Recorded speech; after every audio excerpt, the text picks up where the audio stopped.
Chromosomes. Little strands of nucleic acids and proteins are the fundamental genetic instructions that tell us who we are at birth. Most people are born with 46 chromosomes, but each year in the United States, about 6,000 people are born with an extra chromosome, making them a person with Down syndrome. If you've ever encountered someone with Down syndrome, you know that they are some of the kindest, most joyful people you will ever meet. They truly have something extra. My name is Lisa Nichols, and I have spent the last 24 years as both the CEO of Technology Partners and as the mother to Allie.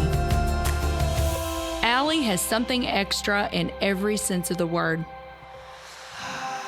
I have been blessed to be by her side as she impacts everyone she meets. Through these two important roles as CEO and mother to Allie, I have witnessed countless life lessons that have fundamentally changed the way I look at the world. While you may not have an extra chromosome, every leader has something extra that defines who you are. Join me as I explore the something extra in leaders from all walks of life and discover how that difference in each of them has made a difference in their companies, their families, their communities, and in themselves.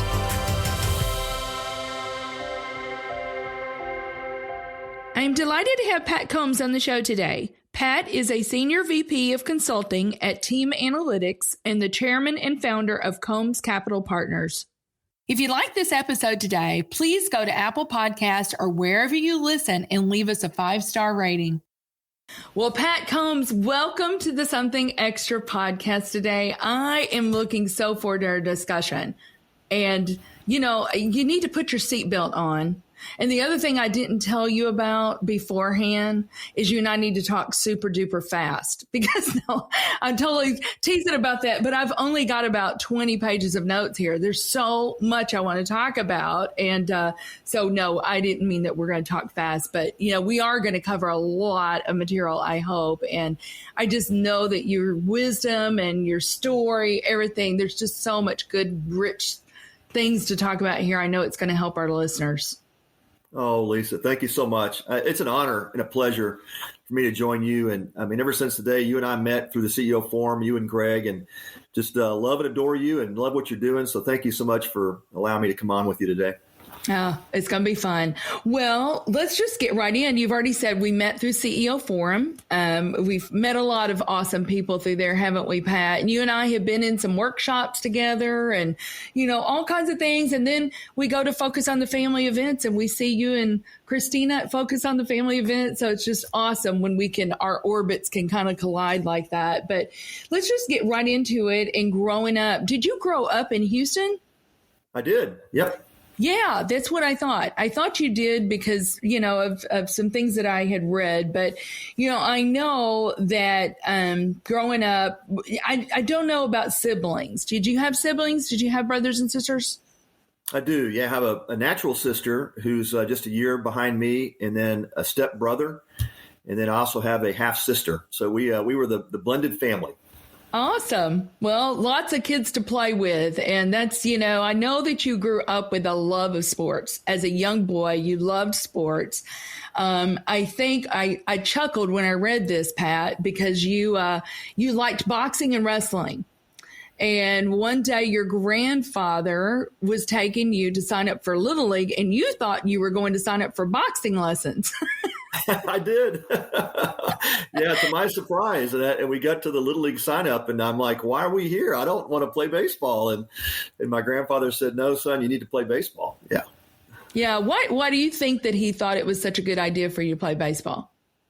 Oh, gosh. My grandfather grew up in the Boston area. And of course, we still have a lot of extended family there. But he was a huge Red Sox fan. And our family was really big into sports. But baseball in particular was my grandfather's favorite. And so, I think there were a couple of reasons. One, all the neighborhood kids, we all played Little League together. And I think he felt like, hey, this would be good for you. My mom had gotten divorced just a few years earlier. And she was on the verge of getting remarried, but we were living with my grandparents at that time. And I think my grandfather just felt like this would be good for you. It's good for you to be involved with the community and all the kids in the neighborhood. Yeah, good grandfather, and had we'll get into it, but I think he had a little foresight too. He did. And we'll get into that. But I also laughed and chuckled when I was thinking about this, and I don't know, I've just been kind of noodling and letting this percolate a little bit, Pat, because I've heard this word a lot here recently, and I'm thinking there is something there. But when you were 12 years old, you started your own lawn care business, and I read where you took 25% of your earnings to go buy baseball cards. And this is the part that really got me, though, Pat. You love collecting these baseball cards, and you said you had a dream that one day what? Yeah, I had a dream that one day I would have my face on a baseball card. I love that. I absolutely love that. And like I said, I've just been hearing the dream part so much from so many people recently, Pat. And I think that is one of the things that we need to make sure and we ensure that kids can dream, right? And then they have, it's so important to have dreams. Right. Yeah, and that story, Lisa, I get a little emotional because it was my uncle. He got me into collecting cards, and he just just passed away. Yeah. Oh, he did. Oh my goodness. Yeah, it's a great story though. He had a profound impact on you, obviously. He did, yeah. And he was a card collector, and he would share his collection with me. And it was one day I looked up at him and said, Uncle Chet, I'm going to have my face on that baseball card. Yeah. So it happened. It did, and we're going to talk about that. I just love all of that. Thank you for sharing that, Pat. Well, Greg collected baseball cards too. Okay. And, Greg's about the same age of you, Pat, and he collected baseball cards. And I remember we were dating in college, and I thought he went to sell his baseball cards, and I thought he was buying me an engagement ring. And, he ended up buying his first computer. And I'm so grateful that he did, because obviously that has been his passion, and that has been the way we've made our living, since then. But I just remember going, and my nose was a little bit out of joint when I found out that instead of buying me an engagement ring, he went and bought a computer. I got the engagement ring a little bit later, though. That's totally fine. That was totally fine. That's probably. How about the foresight with that story, right? Greg buying a computer. Exactly. Yes, he bought his first computer and started teaching himself how to program. And now, that's been our livelihood. So, and what we do with Technology Partners. So, I just love all of that. But you went to, I think you started out at Rice, which is Rice University, which is a fantastic university in Houston. But then you went over to the Bears. So you went on to Waco and went to University at Baylor, majored in finance. Something really interesting about you, Pat, is I know you were a collegiate athlete and you represented Team USA in the Olympics. Yeah. How was that experience? Gosh, Lisa, it was, absolute dream come true. They just introduced baseball into the Olympics in '84. And then by the time I got to college, they were still at that point, the U.S. was using amateur players for the Olympic team. So I knew that was out there, and it wasn't necessarily a goal of mine, but as we got closer to those teams being picked, I really wanted to be a part of that. I mean, obviously to put the USA on your chest and play for your country, I mean, there was no greater honor I've ever had in my life than to do that for 2 summers. And so I was on the 87 and 88 USA national teams. And then of course in 88, we were the first team to win the gold in the Olympics in Seoul. That is so incredible. And I think they only chose 40 players. I mean, that was really, what a phenomenal experience, Pat. What a phenomenal experience. But you were really great at Baylor. You received the All-American and an academic All-American. So you were kind of a scholar athlete, which, that's not always the case, but you were very good, academically too. So you kind of were the whole package, Pat. Well, I always took my studies seriously, and I just felt like even as a young person in elementary school, I just had dreams to go to college and really wanted to get my degree.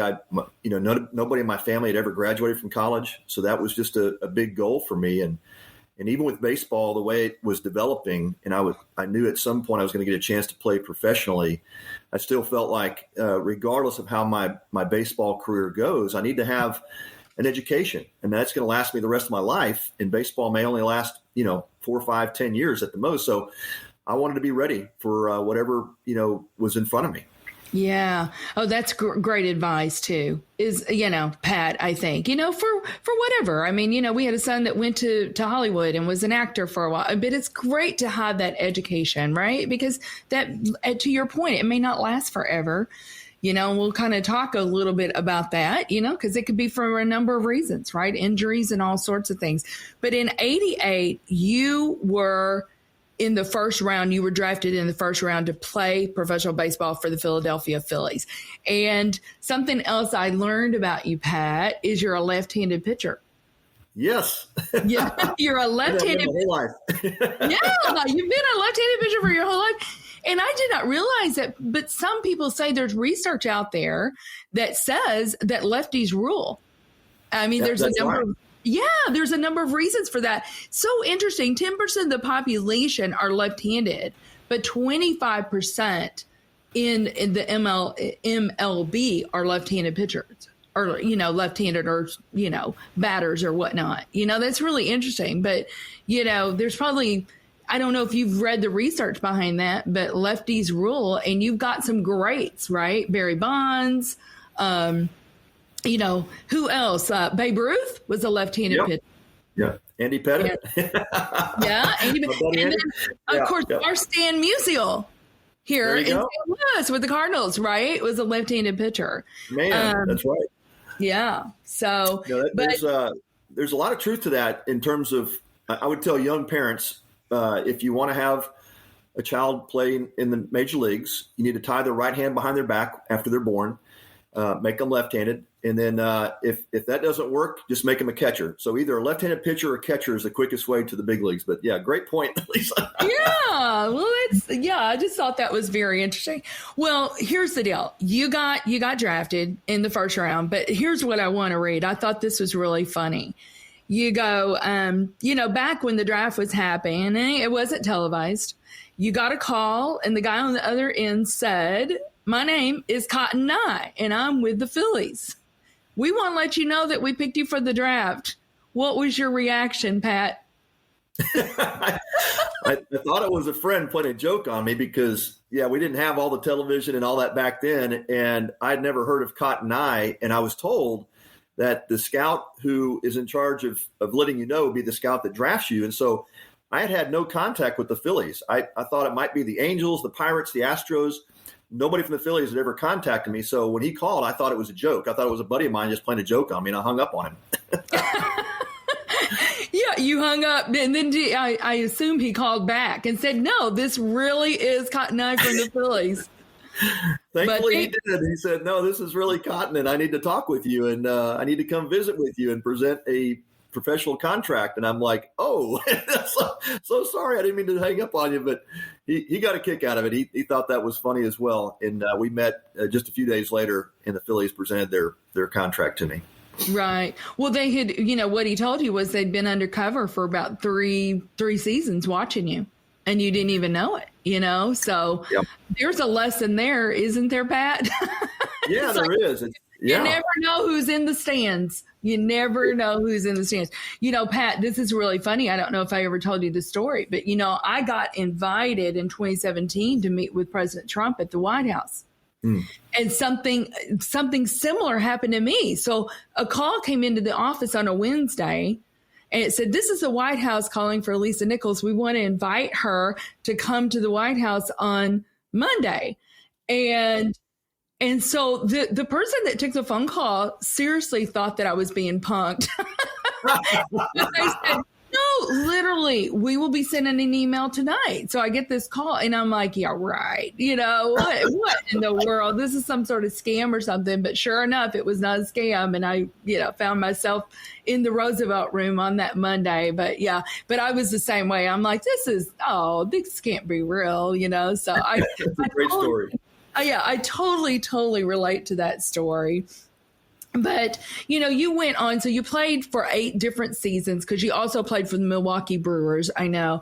But I want to just ask you, what were some of the key lessons that you learned from playing professional baseball? And I know there's probably too many to enumerate, but give me a few of them anyway. Yeah. Thanks, Lisa.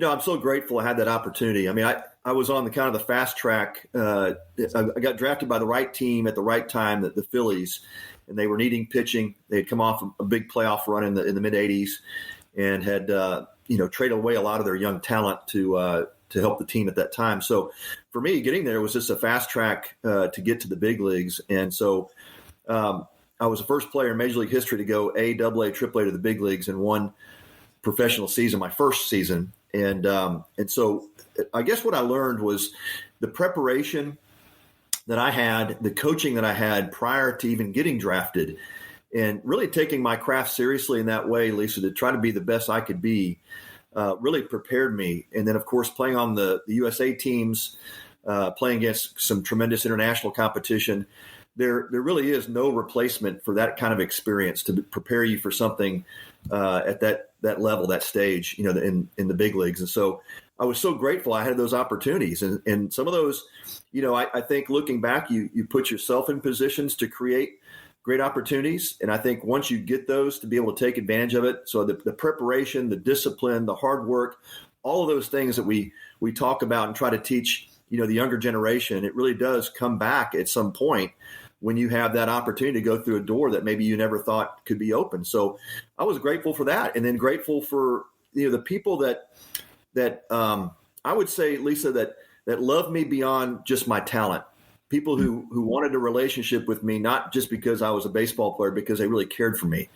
And a lot of people along the way who have spoken truth in my life that helped me to mature and just, knock off a lot of those rough edges I had as a young person. And so I'm grateful for that, grateful for the experiences I had. And then when I was in Major League Baseball, I think, there were things that I saw, things that I participated in that I look back on and think, gosh, I'm so glad I didn't do some things. I'm so glad I was able to learn some of those lessons early in life and make some pivots, especially personally and behaviorally, because there were just some things that I was exposed to, things I got involved in that I knew were not going to be good long term. So even with all that I experienced, I was glad that I went through some struggles and then ultimately having to leave the game because of injury, which was really difficult. But knowing that I was prepared for life after baseball. So that was also part of it. Yeah, no, that's so good. That's so good. Yeah. And to your point, I mean, you ultimately had an elbow injury, that really, but you had that foundation of an education, Pat, that you could lean on then, with your bachelor's in finance. So, I want to talk about this and then we'll take a quick break. So, and this is really, I just told you, I think this is so good. And I want to buy a bunch of copies of this for people that work with kids. But, you wrote the book back in 2020. It was published in 2020, Pat, More Than the Score, How Parents and Coaches Can Cultivate Virtue in Young Athletes. I love that. And you've got, and I don't know if we'll have time to go through there, but you've got about 10 tips for helping young athletes learn how to play for more than the score. And I would love just to touch on a few of those, but why did you write the book, first of all? Why did you write that book? Yeah, I wrote it because I've been coaching. Of course, I've stayed in baseball with broadcasting, and I've also stayed in baseball through coaching youth at 16 to 17-year-olds typically, and more, the last probably 10 years, Lisa, I've had these questions from parents and even coaches, other coaches that said, you raised your 3 sons through youth sports. It looks like, externally at least, that your kids were successful. They've all gone on to earn multiple degrees, master's degrees, MBAs, and they did sports right. They were great teammates. They were great leaders. They just did a lot of things right. What can you teach us? What can you show us? And I just get into the book about how parents and coaches can help cultivate virtue in our youth athletes. And to me, Lisa, the biggest reason is I think sports is the greatest platform that we have to teach our kids about life and to teach them character and to teach them values, the things that are going to last the rest of their lives that they can learn on the sports field. So there was a lot of lessons that Christina and I were able to teach our kids through sports, and the things that we learned that we would do differently. I put those in the book too, some of the things that we thought we could change up. But a lot of the things that we did, we felt were successful because our boys had a great experience. I think each of them would tell you that, of course, there were challenges, but they learned so much just from the game. And they've now gone on to become successful young leaders in their careers. So, yeah, I just wanted to write about those things. Yeah, I love it. I really love it. You say something here. There's a quote here. It says, you can create the kid for the path or the path for the kid. And I love that. You have a choice there, right?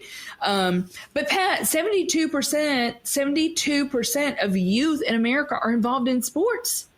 Yeah. That translates to about 40 million kids that are involved in sports. So, having a tool like what you wrote, I think is just so amazing. And I want to get it into the hands of more coaches and parents. But, let's just go through a few of these tips, and we're just going to be able to touch the tip of the iceberg. But I hope people will go out and buy the book.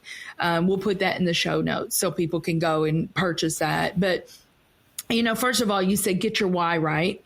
We've already talked about that a little bit. What is it that you're trying to accomplish? And hopefully, your child may go on to play Major League Baseball like Pat did, but, maybe not. But what are those virtues and what are those things that you're teaching them along the way, right? Exactly, Lisa. To me, that's the biggest piece of the book is the perspective. And I really want parents and coaches to have the right perspective. I show up to fields now and I hear so much yelling and screaming and, carrying on and some of these behaviors that are just so unhealthy for kids. And I'm like, man, we've lost perspective in many times, and when you hear about what we're trying to get accomplished, it's a scoreboard. Is that the why? Do you show up at the youth fields to root your kids on because you're so concerned about the score or so concerned about their performance that day? And that's when we've lost perspective, because these are the foundational pieces that our kids are going to learn that are going to carry with them for their entire lives. And I want them to learn, how to be a great teammate, how to be a great leader, how to work through adversity. That's what sports teaches us, how to overcome adversity. And in today's age, boy, that's a huge deal. There's so much softness with what we're doing with our kids today. They're not learning those great lessons, and I think they can do that on the sports field. Yeah, that's really good. I love that. Yeah, and it's, you want a competitive spirit. You want to, to be there to do your best, right, Pat? But it's not all about winning.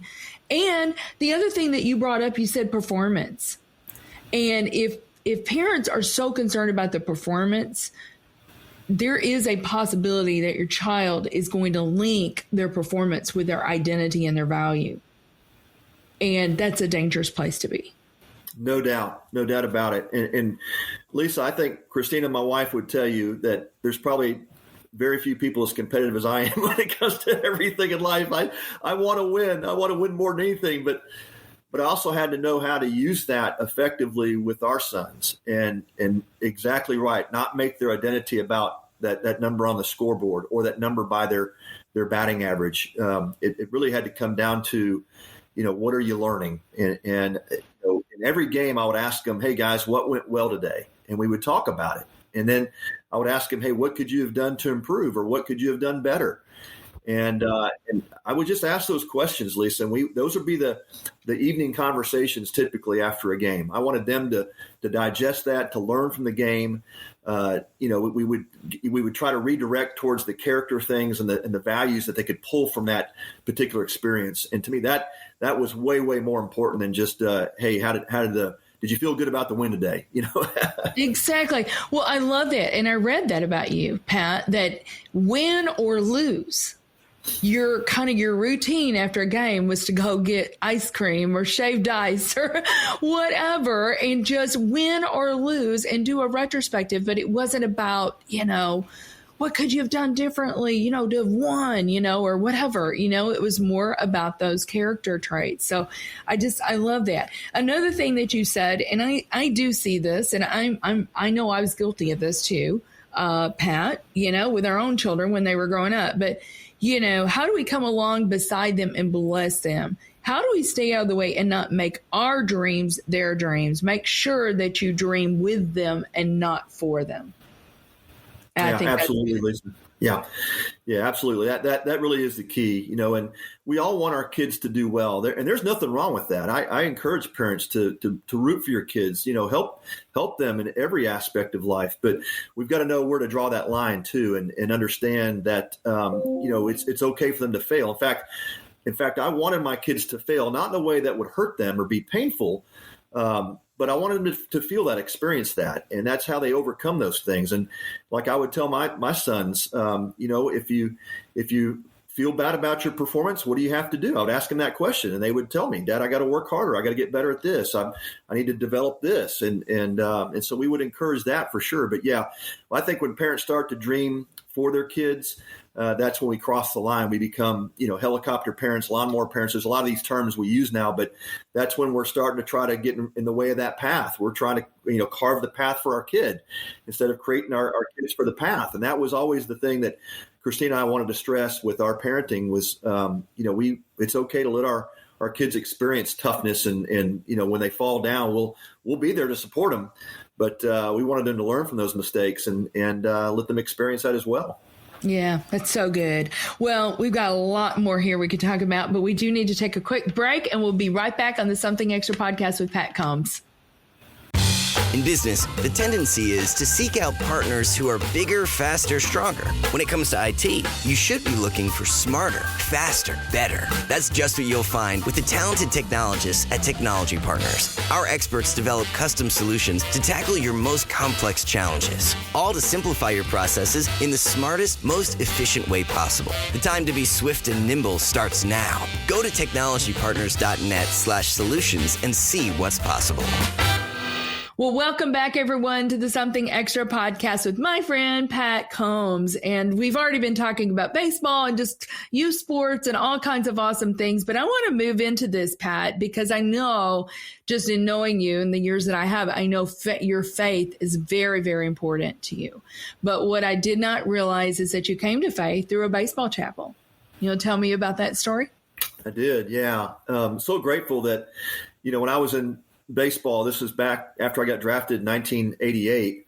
I started my pro career in 89 after the Olympic year, and it was during spring training of 89. It was March of that year that I met a local pastor named Steve Kreloff. But the story really started in the locker room. It was, I'd been in spring training for a couple of weeks. The pitchers and catchers usually report first, then the position players come. And Mike Schmidt, the all-star Hall of Fame third baseman for the Phillies, shows up, which would be his last year to play. And it was during our first Sunday that the position players were there that Schmidt said, "Hey, guys, we've got chapel around the corner in the media room." And I saw some guys getting up to go. And I was thinking to myself, gosh, I thought I got away from this stuff after I left Baylor. Why do I have to go to chapel now? But it was voluntary. I get into the room. I sit down next to Mike Schmidt and a few other players. And in walks this pastor, a local pastor named Steve Kreloff from Clearwater Community Church. And I looked at Mike. I said, "Well, where's the rest of the team?" He says, "No, this is voluntary. You don't have to be here." So I started to get up and leave. And he grabbed me and said, "No, you're going to listen to this message." So thankful to Mike Schmidt for keeping me there that morning, because the message I heard from Steve Kreloff was that he grew up as a Jewish child in a Jewish home and came to Christ through an experience with a roommate. And then eventually went to Moody Bible College, became a full-time pastor. And that message just resonated with me as I grew up in a traditional church home. We weren't church goers, but we considered ourselves okay. And if we wanted to say Christian, I guess we could say Christian, but we really didn't. I didn't know Jesus or Christ from Adam. So, but I heard that message that morning, and it just resonated with me. And at the end of the message, Steve Kreloff said, "Hey, if you have not ever trusted Jesus to be your Savior, this is an opportunity." And I did that morning. And then Steve approached me and noticed that I'd been praying that prayer. And he just said, "Hey, I'd love to meet with you while you're here in spring training before you get off for your season. Would you mind meet with me at my office maybe a couple times a week?" And I did for the next 6 weeks over spring training. He walked me through the Navigator Study Series, and I did books 1 through 6. And that really cemented my relationship with Christ before I left for the baseball season.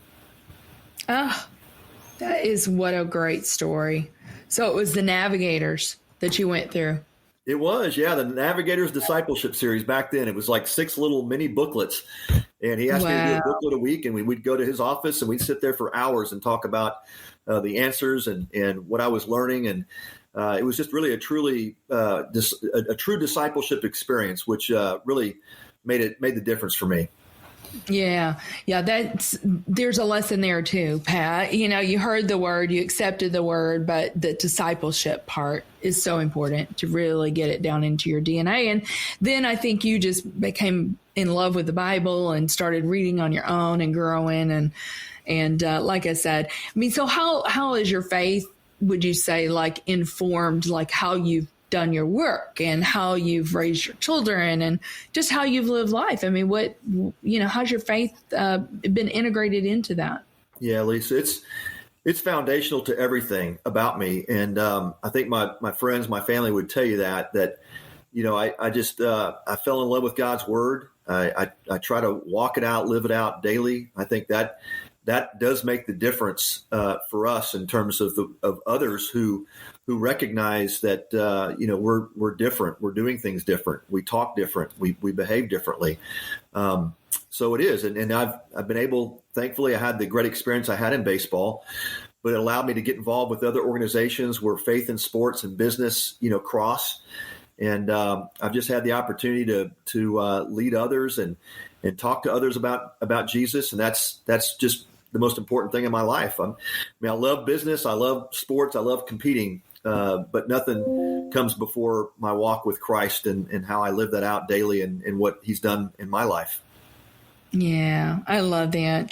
Just talking about it being, just a firm foundation, right? For everything else, Pat, you got that firm foundation, and then all of these other things are building blocks on top of it. But if the foundation is weak, that's when we can get ourselves in trouble. That's for sure. Well, in your career, you've done so much in your career. You began in wealth management. You had a career at Morgan Stanley for 11 years, I think. You, just like in baseball, you ascended to the top 5% of advisors. You had great success there. I think you managed $1 billion in assets. Really great. But then now you've got Combs Capital, and I think you founded that with one of your sons, didn't you? I did, yeah. My middle son, Connor. Yeah, we thought it'd be a great idea to start a wealth management firm right in the middle of the COVID pandemic. So we did that in October of 2020. But it was truly a blessing. Everything, Pat. I'm telling you, it was a true blessing. I've just been so blessed in that way, Lisa, with great clients, great families who we've had a chance to work with for a long time. And Connor joined me in the business. He actually worked for a former partner of mine. And my partner called me one day and said, "Hey, he's ready. You guys need to do your own thing." And so that was the catalyst for starting Combs Capital. But it has really been a blessing working with my son, and he's growing like crazy every day. Loves the business, which I'm so grateful for. But yeah, we're having a blast, Lisa. We really are. He really just runs the day to day. I'm the chairman of the company, but he calls me in when he needs me. We talk strategy every morning. But it's just been really, really cool to have that experience with my son. That's so awesome. Well, I was just thinking, Pat, I don't know if we mentioned this on the sidebar or here while we were recording. We may have mentioned it in the sidebar. I'm not sure. But Casey, your youngest son, was a pitcher for the Marlins or a catcher for the Marlins, and now he's a baseball coach. So, I'm just thinking to myself, the apple doesn't fall far from the tree. You've got one son that's in the financial services and the other son that's ran with the baseball. That's so awesome. But here's what I want to really spend some time on, because I think this is going to really help our listeners as well. And I hope, and again, we have such limited time, we're going to be able just to scratch the surface here, Pat, but I do think it'll help our listeners. I want our listeners to go get this book. You have worked a lot with Flip Flippin' there in Dallas. I think he's in South Lake. We're closer to Fort Worth, but he owns the Flipping Group.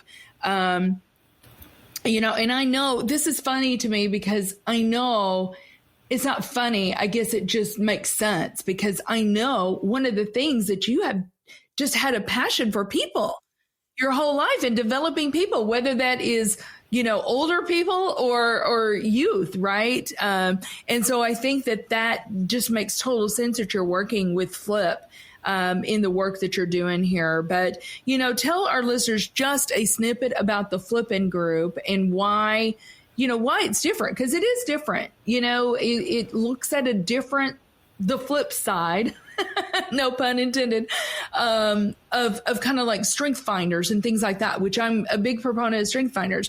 But when I got introduced to this work in 2015, 2016, I think it was, Pat, by you, I'm like, this makes total sense to me and something we need to pay attention to. So tell us a little bit about the Flipping Group and what all they do. Yeah. Well, thanks, Lisa. It goes back about 25 years ago when I met Flip, and Flip and Susan are just so different in terms of great leaders, obviously dear friends. But Flip helped me as I was making that transition out of baseball into business and helped me to grow as a leader. And it was through this behavioral assessment that he gave me. And Flip was like, he was reading my mail. He knew everything about me just by looking at this behavioral assessment. And it's a 360 base as well. So it wasn't just my data. It was also the people around me that knew me well. And Flip was telling me things. And I, at one point, argued with him and said, Flip, I don't think that's true. And he said, well, he goes, see, on this criticality scale, you see yourself this way, but you've got everybody else sees you over here. So that's a problem. You need to grow this area.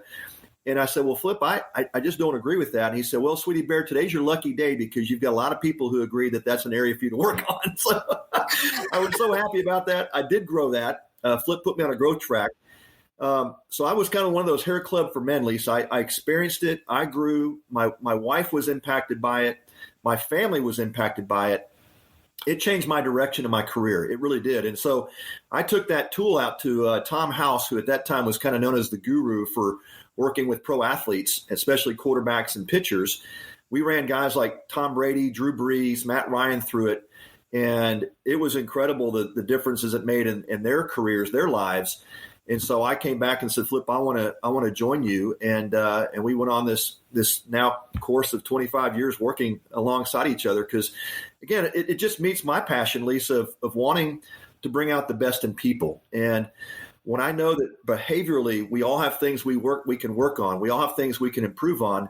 But when you ask leaders, even some top CEOs in the country today that we've had the privilege of working with, when we ask them, hey, what's the number one behavior you need to work on to improve your performance or improve your leadership, most of them can't tell you. And so this 360-based assessment really identifies quickly what it is we can do to grow. It also identifies our behavioral strengths. We want to continue leveraging those strengths, but we also at the same time want to work on those constraints, the things holding us or our teams back. And when we can do that, boy, that's a formula for success like I've never seen before. And not only does it change a leader, we can then also help teams change the dynamic of just tweaking some behaviors. And so that's been a privilege of mine. It's been an honor and just really cool to work alongside some of the top leaders on the planet to be able to help them grow and get better and improve who they are. Mm-hmm. Yeah, so good. Here's a quote. Could it be that the things that hold you back or constrain you are far more reliable indicators of your success than the skills or talents you may possess? So you can have skills and talents, but, we all, whether we want to admit it or not, we have blind spots. We have constraints, things that we may not even be aware of that's going to hold us back from being all that we've been purposed to be, Pat. And I think that is what, is so unique about the work that you guys are doing. Amen. I love, part 3 is called Overcoming Your Personal Constraints, which is really important. So you read the book, people. I just cannot stress it enough. Reach out to Pat if you want to know more. It's a New York Times bestseller. It's called The Flip Side. So the flip side of the coin, but break free from the behaviors that hold you back. And if you want to be the best version of you, you've got to pay attention to those things. So, I told you I even pulled out because you were so kind back in that day. You're like, Lisa, I want you to be part of this study. Yeah. And so administered and got some time with Flip. So it was really great. But, Pat, this is called Something Extra. Something Extra is the common thread through every one of our episodes. What do you believe, Pat, is the something extra that every leader needs? Yeah, thanks, Lisa. I think, just taking what we just talked about and the other part of that piece with Flip and what I learned is that our legacy really is attached to our behavior. And you think back to like 2 scales that we look at, the need to nurture and criticality. And those things have to be in balance. I want to be a nurturing leader, a connected leader, a team player, all of those things that are great skills and character traits. But I also want to be a leader that challenges and helps grow people. And so I've got to have those 2 things in balance. And so when we talk about legacy and that there's something more, Lisa, I think about our legacy that starts with behaviors. But the reason that's so important is because, when you think about what that leads to in our lives, how are we going to draw people to Christ? How are we going to draw people to our businesses and create great environments for them to work in? If we're not growing ourselves, if we're not paying attention to those legacy factors that are going to either hurt us or help us. And so when I think about legacy, I think about a couple of things. One is, how will people remember me? And I want to be remembered well.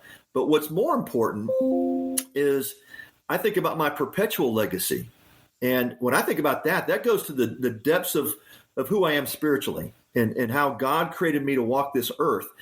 And I think about the people that will either come to him because of that legacy, or if I get in the way of that, Lisa, God forbid I get in the way of somebody coming to him because I allowed my behavior to become an impediment. And so I think when we think about that, a lot of times people want to tie legacy to financial things you're going to give away, the generosity that you may have set up, your estate planning, all this. And those are all great things.